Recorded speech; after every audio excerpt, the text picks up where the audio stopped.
আসসালামু আলাইকুম ওয়া রাহমাতুল্লাহি ওয়া বারাকাতুহু। আলহামদুলিল্লাহি রাব্বিল আলামিন ওয়াসসালাতু ওয়াসসালামু আলা আশরাফিল আমবিয়াই ওয়াল মুরসালিন নবিয়িনা মুহাম্মদ ওয়া আলা আলিহি ওয়া আসহাবিহি আজমাইন, আম্মা বা'দ।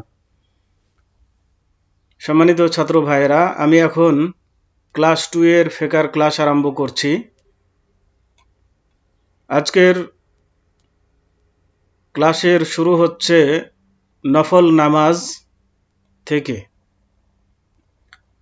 প্রথমে নফল নামাজের ফজিলত এই মর্মে হাদিস বর্ণিত হয়েছে। আন আবি হুরায়রা রাদিয়াল্লাহু আনহু قال سمعت رسول الله صلى الله عليه وسلم يقول إن أول ما يحاسب به العبد يوم القيامة من عمله صلاته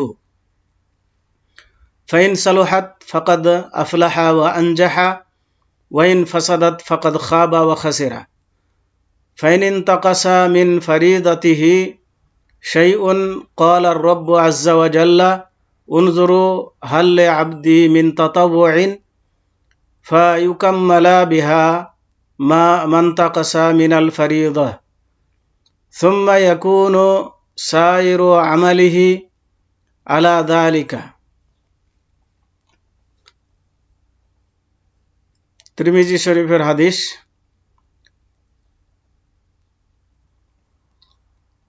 আসুন প্রথমে আমরা জেনে নিই নফল মানে কি। নফল শব্দের অর্থ হচ্ছে অতিরিক্ত নামাজ। তো ফরজের পরে অতিরিক্ত যে সমস্ত নামাজ পড়া হয় তাকেই নফল বলা হয়। এর অন্য নাম হচ্ছে সুন্নাত। তো সুন্নাত এবং নফল একই জিনিস। কোনো সময় সুন্নাত ব্যবহার হয়, কোনো সময় নফল ব্যবহার হয়। কিন্তু এই সুন্নাত বা নফল নামাজের মধ্যে অনেকগুলো নামাজ আছে, তার মধ্যে কিছু তারতম্য রয়েছে। সওয়াবের ক্ষেত্রে, বিশেষত্বর ক্ষেত্রে, গুরুত্বের ক্ষেত্রে কিছু কম বেশি রয়েছে। এবং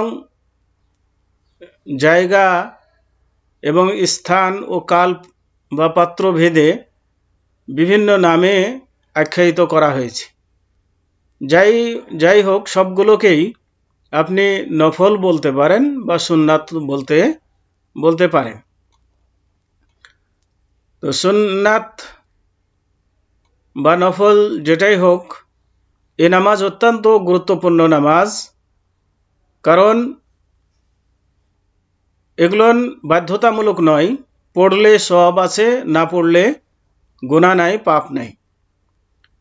কিন্তু অত্যন্ত গুরুত্বপূর্ণ এজন্যই বলছি যে অনেক সময় দেখা যাবে যে কিয়ামতের দিন আল্লাহ রাব্বুল আলামিন ফরজগুলোর যখন হিসাব নেবেন, তখন ফরজ সালাতে ত্রুটি বিচ্যুতির কারণে হয়তো পাশ না আসতে পারে। তখন আল্লাহ রাব্বুল আলামিন তার নফল ইবাদত দেখবেন। যদি নফল ইবাদত থাকে তাহলে সেগুলো দিয়ে পাশ দেওয়ার চেষ্টা করবেন। তো এই জন্য নফল অত্যন্ত গুরুত্বপূর্ণ ইবাদত।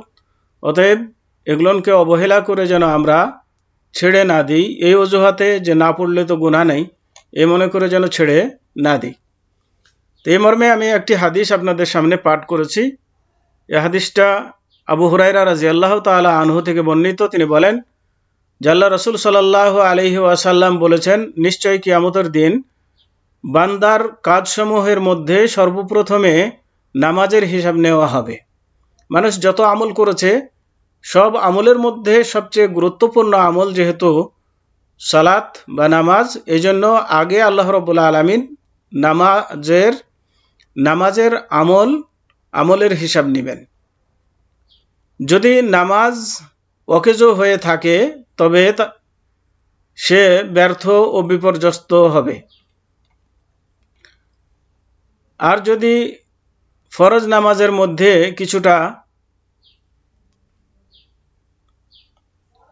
না, আর যদি নিয়মিতভাবে ঠিকমতো নামাজ পড়া হয়ে থাকে তাহলে সে মুক্তি পাবে এবং সফল কাম হবে। যদি ফরজ নামাজের মধ্যে কিছুটা ত্রুটি হয়ে থাকে যার দ্বারাতে সে পাশ করতে পারছে না, তবে মহান প্রভু পরাক্রমশালী আল্লাহ বলবেন, দেখো আমার বান্দার কোনো নফল নামাজ আছে কি না, থাকলে তা দিয়ে ফরজের এ ঘাটতি পূরণ করা হবে। অতঃপর তার অবশিষ্ট সমস্ত আমলের হিসাব ওইভাবে গৃহীত হবে। তাহলে এখান থেকে বোঝা গেল যে ফরজের ত্রুটি বিচ্যুতিগুলো নফল দ্বারা পূর্ণ করা হবে। এই জন্য নফল ইবাদত অত্যন্ত গুরুত্বের সাথে যেন আমরা আদায় করি, সেগুলোকে অবহেলা যেন না করি। এবার আসুন 5 ওয়াক্তের সুন্নাত নামাজের তালিকা। তাহলে 5 ওয়াক্ত নামাজের সাথে কিছু সুন্নাত নামাজ আছে যেগুলোকে সুনানে রাতিবা বলা হয়, মানে সব সময়ের নামাজ, যেগুলো সর্বদা আল্লাহ রাসূল সাল্লাল্লাহু আলাইহি সাল্লাম বাড়িতে থাকা অবস্থায় আদায় করতেন। তো এই নামাজগুলো অত্যন্ত গুরুত্বপূর্ণ। তো এই নামাজগুলো কোন নামাজের আগে পরে কত রাকাত সুন্নাত আদায় করতে হবে সেগুলো আমরা জেনে নিই এবং সেভাবে যেন আদায় করি। এখানে খেয়াল করুন যে এখানে পূর্বে, নামাজ, পরে এভাবে ছক করা হয়েছে। তার মানে নামাজের ওয়াক্তের নাম এখানে উল্লেখ করা হবে, এর আগে কয় রাকাত সুন্নাত এবং পরে কয় রাকাত সুন্নাত এভাবে উল্লেখ করা হবে। তো দেখুন, ফজর নামাজের পূর্বে 2 রাকাত সুন্নাত পড়তে হবে, আর ফজর নামাজের পরে কোনো সুন্নাত নেই। এই সুন্নাতগুলো হালকা করে পড়া সুন্নাত। তো প্রথম রাকাতে সূরা ফাতিহার পরে সূরা কাফিরুন ও দ্বিতীয় রাকাতে সূরা ফাতিহার পরে ইখলাস পড়া সুন্নাত। এটা পড়া সুন্নাত, তবে যে কোনো সূরা পড়তে পারেন। জোহর নামাজের পূর্বে 4 রাকাত সুন্নাতে রাতেবা এবং পরে 2 রাকাত সুন্নাতে রাতেবা। আসর নামাজের পূর্বে কোনো সুন্নাতে রাতেবা নাই, পরেও কোনো সুন্নাতে রাতেবা নাই, কিন্তু পূর্বে এমনি নফল নামাজ আছে, ইচ্ছা করলে কেউ পড়তে পারে, কিন্তু রাতেবা হিসেবে নয়, সবসময়ের নয়। মাগরিব নামাজের আগে কোনো রাতেবা সুন্নাত নাই, পরে 2 রাকাত সুন্নাত আছে। মাগরিবের পরে 2 রাকাত। প্রথম রাকাতে সূরা ফাতিহার পরে সূরা কাফিরুন ও দ্বিতীয় রাকাতে সূরা ফাতিহার পরে সূরা ইখলাস পড়া সুন্নাত, এটা মাগরিবে। এশার পূর্বে কোনো সুন্নাতে রাতিবা নাই, এশারের পরে 2 রাকাত সুন্নাতে রাতিবা। এই মোট 12 রাকাত সুন্নাতে রাতিবা নামাজের আগে পিছে রয়েছে। 12 রাকাত অর্থাৎ ফজরের পূর্বে 2 রাকাত, জোহরের আগে 4 রাকাত এবং পরে 2 রাকাত 6 রাকাত, আর ফজরের পূর্বে 2 রাকাত 8 রাকাত, আর মাগরিবের পরে 2 রাকাত 10 রাকাত, এশারের পরে 2 রাকাত 12 রাকাত। এই 12 রাকাত সুন্নাতে রাতেবা রয়েছে। যে ব্যক্তি এই সুন্নাতগুলো আদায় করবে তার বিশেষ একটা ফজিলত বা গুরুত্ব রয়েছে, আর তা হচ্ছে এই যে আল্লাহ রাব্বুল আলামিন তার জন্য বেহেশতে একটি ঘর নির্মাণ করবে। যে ব্যক্তি এই 12 রাকাত দিনে রাতে সুন্নাতে রাতেবা পূর্ণ করবে, 12 রাকাত যদি সে পূর্ণ করতে পারে তাহলে তার জন্য সেই দিন বেহেশতে একটি ঘর নির্মিত হবে। তো যতদিন এভাবে সে পূর্ণ করে আদায় করবে 12 রাকাত, ততদিনই তার জন্য এক একটি করে বেহেশতে ঘর নির্মাণ হবে। তো আসুন আমরা এর প্রতি আগ্রহী হই এবং সে নামাজটি যেন আদায় করি। রাতের নামাজ ও বেতের। রাতের নামাজ ও বেতের রাতের নামাজের অন্তর্ভুক্ত। তো বেতের সাথে আর অন্যান্য নামাজও রাতে নামাজ আছে, সেগুলো আলোচনা। আন ইবনে উমারা রাদিয়াল্লাহু আনহুমা আন্না রাজুলান সাআলা রাসূলুল্লাহ সাল্লাল্লাহু আলাইহি ওয়াসাল্লাম আন সালাতিল লাইলি فقال رسول الله صلى الله عليه وسلم صلاة الليل مثنى مثنى ফাইদা খাশিয়া আহাদুকুমুস সুবহা সাল্লা রাকাতান ওয়াহিদাতান তুতিরু লাহু মা ক্বাদ সাল্লাহ। তার মানে আব্দুল্লাহ বিন উমর রাদিয়াল্লাহু আনহুমা থেকে বর্ণিত, তিনি বলেন যে রাসূলুল্লাহ সাল্লাল্লাহু আলাইহি ওয়াসাল্লামকে এক ব্যক্তি রাতের নামাজ সম্পর্কে জিজ্ঞাসা করেছিল। তখন রাসূলুল্লাহ সাল্লাল্লাহু আলাইহি ওয়াসাল্লাম তার জবাবে বলেছিলেন, রাতের নামাজ 2 রাকাত করে আদায় করবে। তার মানে রাতের নামাজ 2 রাকাত করে যত পারো পড়তে থাকো, পড়তে পারবে, অনুমতি রয়েছে। তার মানে এখানে রাকাতের কোনো সংখ্যা উল্লেখ করেননি, যত ইচ্ছা 2 রাকাত করে পড়বে। কিন্তু যদি সকাল হয়ে যাওয়ার আশঙ্কা থাকে, তার মানে পড়তে পড়তে সকাল হয়ে যাওয়ার যদি ভয় থাকে, ফজর হয়ে যাওয়ার যদি আশঙ্কা থাকে, তাহলে পারে 1 রাকাত নামাজ পড়ে নিবে। এই 1 রাকাতের দ্বারা তার সমস্ত নামাজ বেতের পূর্ণ হয়ে যাবে, বেতেরে পরিণত হবে। তার মানে রাতের নামাজটা তখন বেতেরে পরিণত হয়ে যাবে। তো এখান থেকে বোঝা যাচ্ছে যে এগুলোকে বেতের নামাজও বলতে পারেন, আপনি রাতের নামাজও বলতে পারেন।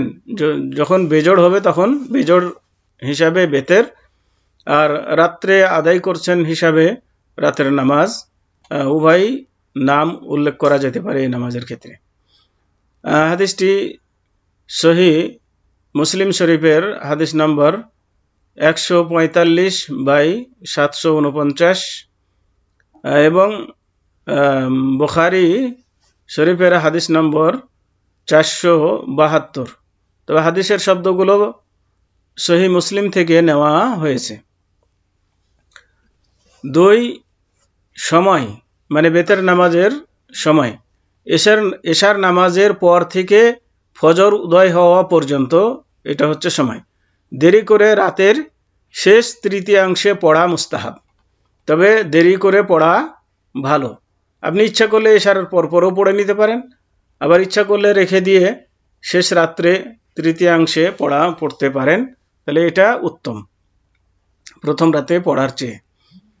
কেননা তৃতীয় প্রহরে আল্লাহ রাব্বুল আলামিন প্রথম আসমানে নেমে আসেন এবং মানুষদেরকে আহ্বান করেন যে কার কি প্রার্থনা আছে আমার কাছে বলো, আমি তোমাদের প্রার্থনা মঞ্জুর করব, তোমাদের চাহিদা পূরণ করব, এইভাবে। এই জন্য উত্তম বলা হয়েছে।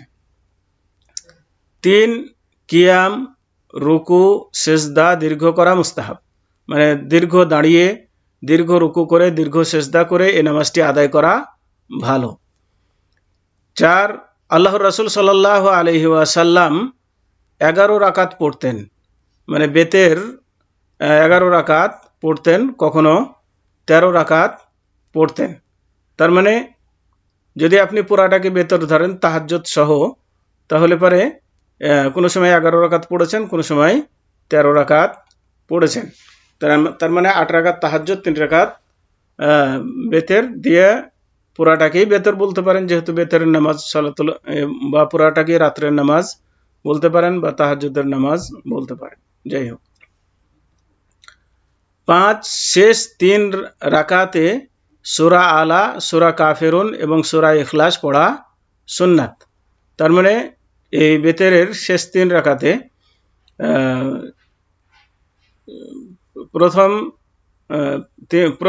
প্রথম রাকাতে সূরা আলা, দ্বিতীয় রাকাতে সূরা কাফিরুন, তৃতীয় রাকাতে সূরা ইখলাস, এভাবে পড়াটা সুন্নাত।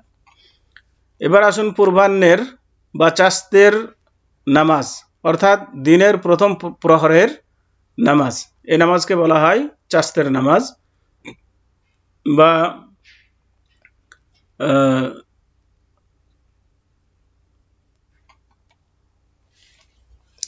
বলা হয় সালাতুল আওয়াবিনও বলা হয় এই নামাজকে, বা সালাতুল ইশরাকও বলা হয়। তো এটা আদায়ের সময়ের দিকে লক্ষ্য করে বিভিন্ন রকম নাম দেওয়া হয়েছে। চাস্তের নামাজে এটা কোনো আরবি শব্দ নয়, এটা ফার্সি শব্দ, সেই হিসাবে এটা ফার্সিতে এভাবে বলা হয়। বাংলাতে বলা হয় পূর্বাহ্নের নামাজ, আর আরবিতে বলা হয় ইশরাক বা আওয়াবিনের নামাজ। তো এই মর্মে হাদিস এসেছে, আনাবি হুরায়রা রাদিয়াল্লাহু আনহু قال আউসানি খলিলি সাল্লাল্লাহু আলাইহি ওয়াসাল্লাম বিসালাসিন সিয়ামু সালাসাতে আইয়ামিন মিন কুল্লি শাহরিন ওয়া রাকাতাই দুহা ওয়া আন উতিরা কাবলা আন আনামা। অর্থাৎ আবু হুরায়রা রাদিয়াল্লাহু তাআলা আনহু থেকে বর্ণিত, তিনি বলেন যে আল্লাহ রাসূল সাল্লাল্লাহু আলাইহি ওয়াসাল্লাম আমার সুহৃদ আল্লাহর রাসূল সাল্লাল্লাহু আলাইহি ওয়াসাল্লাম আমাকে 3টি কাজের ওসিয়ত বা উপদেশ করেছেন। তা হচ্ছে এই, প্রতি মাসে 3টি রোজা রাখার, তার মানে আইএমএ বীজ 13, 14, 15, ও পূর্বাহ্নের 2 রাকাত নামাজ পড়ার, তার মানে সালাতুজ জোহা চাস্তের নামাজ, এবং শুবার পূর্বে বেতের পড়ে নেবার এবং শোয়ার আগে বেতের পড়ে যেন শুই, এই নির্দেশ দিয়েছেন। তাহলে এখান থেকে বোঝা যায় যে এই নামাজগুলো একটু গুরুত্বপূর্ণ নামাজ, এগুলো না আদায় করা কর্তব্য, যেহেতু আবু হুরায়রাকে আল্লাহ রাসূল সাল্লাল্লাহু আলাইহি ওয়াসাল্লাম এই নামাজগুলোর নসিহত করেছিলেন, উপদেশ দিয়েছিলেন। সহিহ বুখারী হাদিস নাম্বার 1981 এবং সহিহ মুসলিম হাদিস নাম্বার 85/721। তবে হাদিসের শব্দগুলো সহিহ বুখারী থেকে নেওয়া হয়েছে। 2 সময়, এই নামাজের সময়, পূর্বাহ্নের নামাজের সময় কখন? সূর্য উদয়ের পর, সূর্য যখন উঠে যাবে তারপর, অর্থাৎ ফজরের আজানের প্রায় 2 ঘন্টা পর থেকে সূর্য হেলে পড়ার পূর্ব সময় পর্যন্ত, মানে সূর্য মাথার উপরে খাড়া হওয়ার আগ পর্যন্ত এটার সময়। এই সময়ের মধ্যে যে কোনো সময় এ নামাজটি আদায় করা যেতে পারে। 3, সর্বনিম্ন 2 রাকাত ও সর্বাধিক 8 রাকাত পড়বে। এই বিষয়ে অন্য উক্তিও আছে, অন্য উক্তি আছে বলতে আরো বেশিও কেউ যদি পড়তে পারে এরকম মত আছে। তবে বেশি সঠিক মত হচ্ছে যে নিম্নে 2 রাকাত এবং ঊর্ধ্বে 8 রাকাত। তো আসুন আজকে এ পর্যন্তই। ওয়াসাল্লাল্লাহু আলা নবিয়িনা মুহাম্মদ ওয়া আলা আলিহি ওয়া আসহাবিহি ওয়া বারিক ওয়া সাল্লাম। আসসালামু আলাইকুম ওয়া রাহমাতুল্লাহি ওয়া বারাকাতুহু।